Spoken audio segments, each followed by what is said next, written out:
Good morning, good afternoon, or good evening, wherever or whenever you happen to be listening to this. Thank you for listening to the Sales for the Nigerian Wedding Industry podcast. I'm your host, Abuja based event and wedding photographer, Tavishima Ayede. Today, I'd like to revisit something that we've spoken about before and flesh it out just a little bit.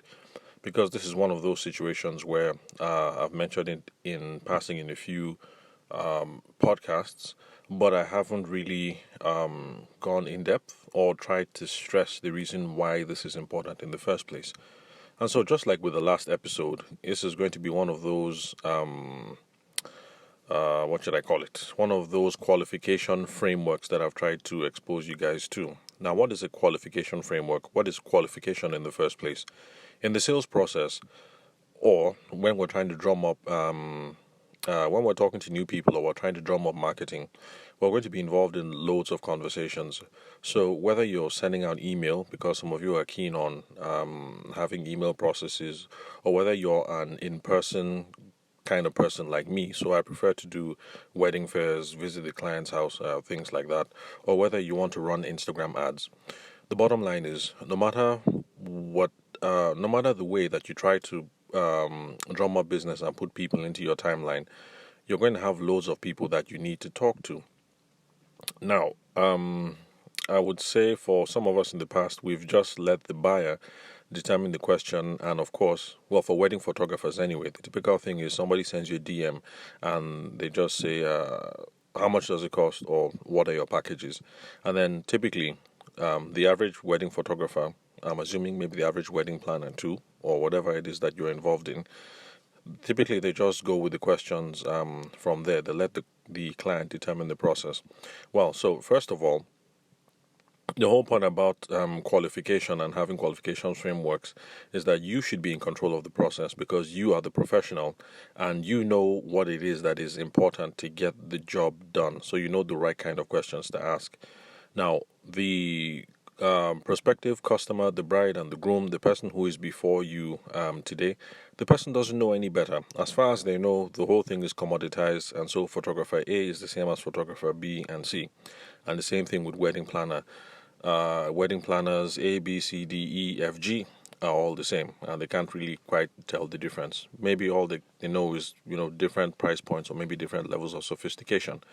Now, since they don't really know the ins and outs of the whole process or what it is that is important, you, the professional, need to be in front of the whole thing and you need to set the initiative for the whole process. And that's the beginning of what qualification is concerned about.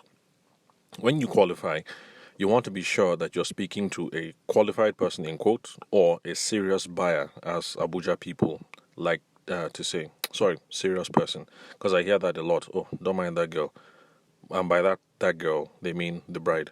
Oh, don't mind that girl. She's not a serious person. Don't mind those people. They're not serious. The whole point of qualification is to make sure that we're speaking to serious people in the first place. And that was the last framework that I exposed you guys to, which was the want, need, and afford and urgency. And so that's, in summary, the whole point of why we qualify. We want to be sure that we're speaking to the right people who want and need what we have, people who can afford the services that we offer, and who are ready to pull the trigger anytime soon. Because there's no point in getting into a high pressure conversation with a bride today in January. Excuse me, today in January, if the wedding is going to be in January of 2 years away. So it's going to be a different set of conversations that you will have with someone today in January and the wedding is in March than if it was going to be you're having a conversation with someone today at the beginning of the year and the wedding is going to be next year. So that's the whole point behind qualification, and that's the reason why different salespeople in different industries over different decades have come up with different kinds of qualification frameworks. So that's just the whole idea. Are we speaking to someone who is qualified for us to spend our time and attention to?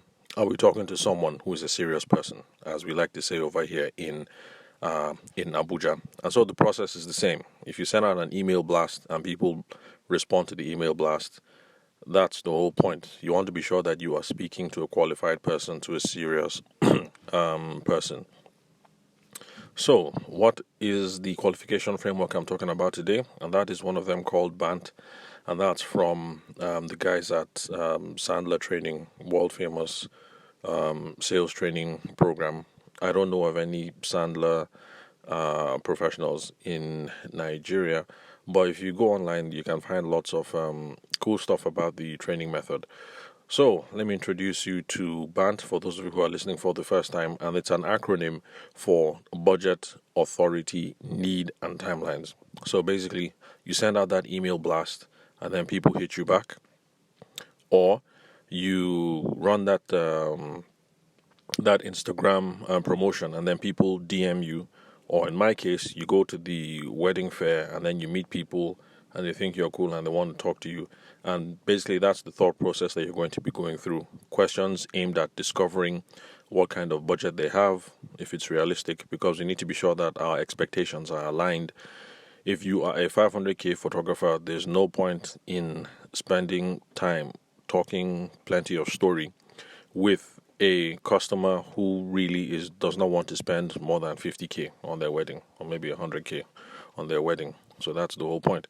Authority, and that is when you ask authority questions, you're trying to get at the root of who is it that is going to pull the trigger. So yes, you're talking to the bride and the groom, but the real authority rests with mommy and daddy. Then you need to have mommy and daddy as part of the process right now. For some families, the dynamic is different. Mommy and daddy are the ones pulling the trigger. They are going to make the choice, and unfortunately, the bride has nothing to do with it. For some other families, the dynamic or the family traditions or the cultural traditions are different.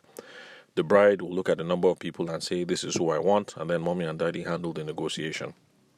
How do you know which situation you're dealing with? You have to ask. You have to ask questions. In my own case, I just come straight out and I ask. I usually start with the groom. So typically, I'd have met with the bride. The second meeting with the bride, maybe the viewing samples with the bride. So at some point, I ask her like, what's up? Kunle is not here. Is it that he's not interested? And she might say, he can't really be bothered, Jerry. Well, after all, it's my own family that is sorting it out, blah, blah, blah. And, you have that conversation, and then you know that, okay, this is family in the bride's quarter, and it might be nice to meet Kunle at some point and build a rapport, but as far as getting to the check and getting to the deposit is concerned, perhaps you should be spending much more time with Kemi, who is the bride. And then let's say you get to the invoicing stage. I mean, you've agreed on some figures. It's a question that I ask, so who's going to be paying for this? Is it you? Is it Kunle? Or is it Momsi? I say, oh, Momsi is going to handle the payment. And then, from that point, you now know that the net of people that you have to liaise with has just expanded a bit. So maybe in the beginning you didn't think Momsi was a significant factor, but from asking a couple of questions, now you do. And then, of course, the end is need, because you need to know exactly what it is that people need. And that is typically where I would start off with when people hit me on the DM and they say, when people hit me up in the DM and they start off with the usual questions, how much, what are your packages? I usually shift to need. So, thank you very much for the inquiry. Yeah, sure, I can give you a figure, but I have to ask you a couple of questions first to figure out what it is that you need. Well, that is how I used to approach it in the old days, but I get the impression that Instagram people are a sharp kind of people, so they want ready answers. So sometimes I cut out the whole spiel about thank you for getting in touch, blah, blah, blah, blah, blah. I need to ask a few questions.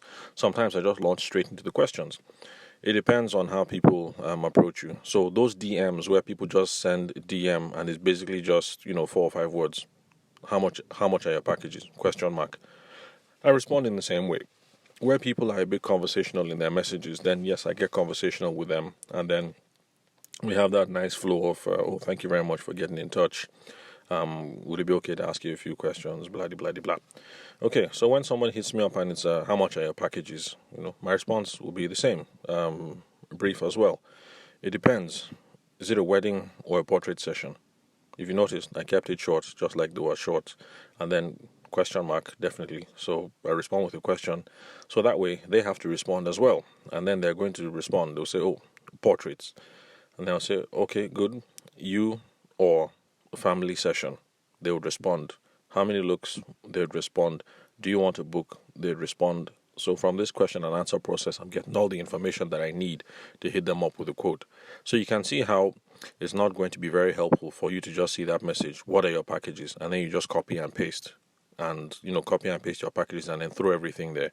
You throw wedding information there, you throw portrait information there, you throw baby and naming ceremony information there. It's a lot of information. It's very unwieldy, and I don't think it's the best way to go along with the process. Although I understand why wedding professionals do that, is because sometimes they don't want to have the hassle of dealing with unpleasant people or dealing with unserious people. But this is what the whole thing about qualification process is about. So when people hit me up straight with a money question, I just slide into need, and then we try and figure things out from there. And then I can deliver a quote.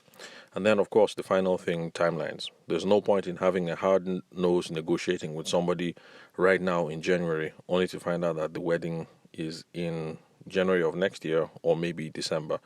Of course, there's no hard and fast rule. Sometimes there are some people, some Nigerians who are ultra professional or very good at planning and stuff like that. So yes, I have had conversations with a bride who has called more than 12 months in advance to negotiate everything down and lock down the terms for her wedding, as in absolutely lock it down and make a deposit. And I'm really impressed when I run into people like that. And yeah, so those kinds of brides do exist. The wedding is next year, January, but she's calling you now. She wants to hard nose negotiate everything now, and when she's done, she's ready to make a deposit today because she wants to commit you to next year and secure those terms. But they're very few anyway. I've only run into one of those sorts of brides. I had heard before that they exist, but now I can tell you for sure that yes, they're out there. They're very few, but they're out there. So timelines also important as well. So what's the whole point of this this qualification framework in particular? Well, hopefully, I'm sure I have teased it out during the discussion that we've had so far. The reason why it's important is because when we negotiate with people, when we're in sales situations with people, there are other things and other factors that we have to consider, other people that we have to accommodate. And that's the reason why BANT is important, because it helps you know who it is and what it is that you need to bring on board. Because when you're discussing authority, you know whether you have to bring Momsi or Uncle Pius in on the conversation. When you're discussing timelines, you know how fast or how slow it is that you have to move. When you discuss budget, you know how it is that the what you're offering can be tailored to what it is that they have, and on and on. So basically, that's just it. This particular qualification framework, BANT, which is budget authority need and timeline, is going to help you figure out what other people or factors that you have to accommodate and are necessary. Oh, apologies for the horns that you guys can hear in the background. I'm actually waiting for a gig right now, and it's a wedding, and so they're still getting things set up. And I figured, well, since I'm early, I might as well make a recording rather than coming up with the excuse that I couldn't post an episode today because I was shooting a wedding. I hope you guys appreciate my enthusiasm for what it is that I do. You see how much I love you guys. I do not let other stuff stand in the way of me recording this podcast. Anyway, I've gone on for too long. And that's it with the qualification framework for today. We still have one more, which is spin, and then I'll be off to a different narrative series for the podcast. So thank you very much, guys, for listening to the Sales for the Nigerian Wedding Industry podcast. I'm your host, Abuja-based wedding and event photographer, Tabishima Ayede. Thank you guys for your time and attention. I'll catch you on the next episode.